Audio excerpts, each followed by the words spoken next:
আমার শাশুড়ি অবশ্যই একটু শাসন করবে, এই টাইপের হওয়াটা উচিত। যেহেতু আমি যদি কন্টেন্ট ক্রিয়েশন করি, আমার সাথে যদি তাল মিলাই তাহলে হয়তো বা বেশি পোস্টার পাই যাবো। তো শাশুড়িকে একটু রিজার্ভ হতে হবে, আমাকে শাসন করবে, আদরও করবে। এই কমেন্ট বক্স অফ করে দেবেন, যেই কন্টেন্টে নেগেটিভ কমেন্ট আসতেছে কমেন্ট বক্স অফ করে, দ্যাটস ইট, আর কিছু না। মানে আমরা মনে করি প্রত্যেকজনের কমেন্ট বা প্রত্যেকজনের নেগেটিভিটি পজিটিভিটি আমাদের জন্য মানে অর্থ রাখে। আচ্ছা, আমি মনে করি যার যার ব্যক্তিগত ব্যাপার, সে কীভাবে কন্টেন্ট দিবে বা দিবে না, কিন্তু যেহেতু আমরা বাংলাদেশে থাকি, সো আমাদের সবার মধ্যে একটা সীমাবদ্ধতা কিন্তু আছে।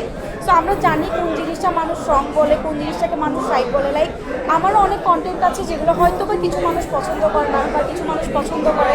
তো আমি ট্রাই করি তাদের কমেন্টগুলো পড়ার, তারা কী পছন্দ করছে কী করছে না, ওই জিনিসটা থেকে কারেকশন করি। আর যারা বর্তমানে কন্টেন্ট ক্রিয়েটার আসলেই সংখ্যা অনেক বাড়ছে, কিন্তু বর্তমানে আমি মনে করি আসলে অনেক ক্রিয়েটিভ হতে হবে, না হলে হচ্ছে এত ইজিলি পপুলার হওয়া যায় না। আর যারা রং ওয়েতে ভাইরাল হচ্ছে, আমি তাদের উদ্দেশ্যে কিছুই বলবো না। আর যারা রাইট ওয়েতে ভাইরাল হচ্ছে, আমি তাদের জন্য অবশ্যই শুভকামনা থাকবে সবসময়। ক্রিয়েটিভিটির তুলনায় ভাইরাল হওয়ার জন্য যারা কন্টেন্ট ক্রিয়েশনের এখানে আসছে, তাদের কারণে হয়তো অনেক সময় আপনাদেরকেও কিছু দুর্নাম নিতে হয়। অবশ্যই। সেক্ষেত্রে আপনি আসলে কী বলবেন? কন্টেন্ট ক্রিয়েশন একটা ভালো পেশা, তো সেক্ষেত্রে আপনি তাদেরকে কী বলে উৎসাহিত? আসলে মানুষ যারা আমাদের ভিউয়ার আছে, তারা অনেকে অনেক কথাই বলবে, কিন্তু আমাদের আসলে তাদেরকে কিছু বলার থাকে না। তাদের কমেন্টগুলো দেখে আমাদের শুধু কারেকশনই করার থাকে। মানে আমরা মনে করি প্রত্যেকজনের কমেন্ট বা প্রত্যেকজনের নেগেটিভিটি পজিটিভিটি আমাদের জন্য মানে অর্থ রাখে।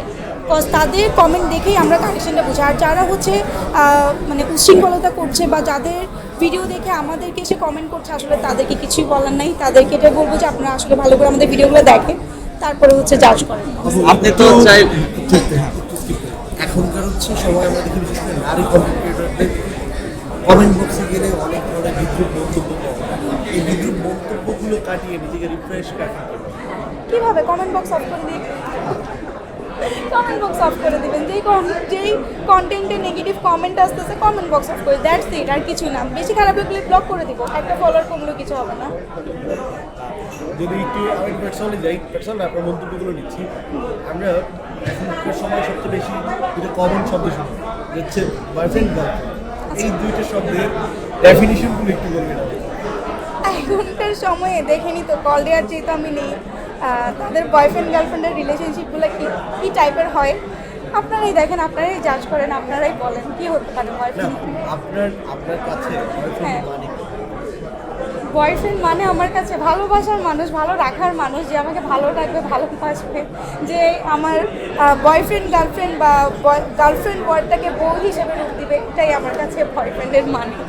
এই যে শাশুড়িদের নিয়ে এখনকার মেয়েদের অনেক বেশি খবর, শাশুড়ির আসলে মানেটা কি হওয়া উচিত, বা শাশুড়ি কি আসলে মা হয়ে উঠতে পারেন? এখনকার শাশুড়িরা অনেক আপডেট। আমি মনে করি হয়তো বা আমাদের দাদার আমলে, মায়ের আমলে হয়তো বা শাশুড়িরা একটু মানে যেভাবে প্রেজেন্ট করে তেমন ছিল, বাট এখনকার শাশুড়িরা অনেক বেশি মডার্ন, অনেক বেশি আপডেট।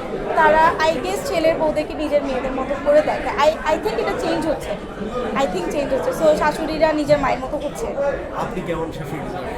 আমি আপনার শাশুড়ি হওয়ার জন্য আসলে কেমন মানুষ চাই? আমার শাশুড়ি হওয়ার জন্য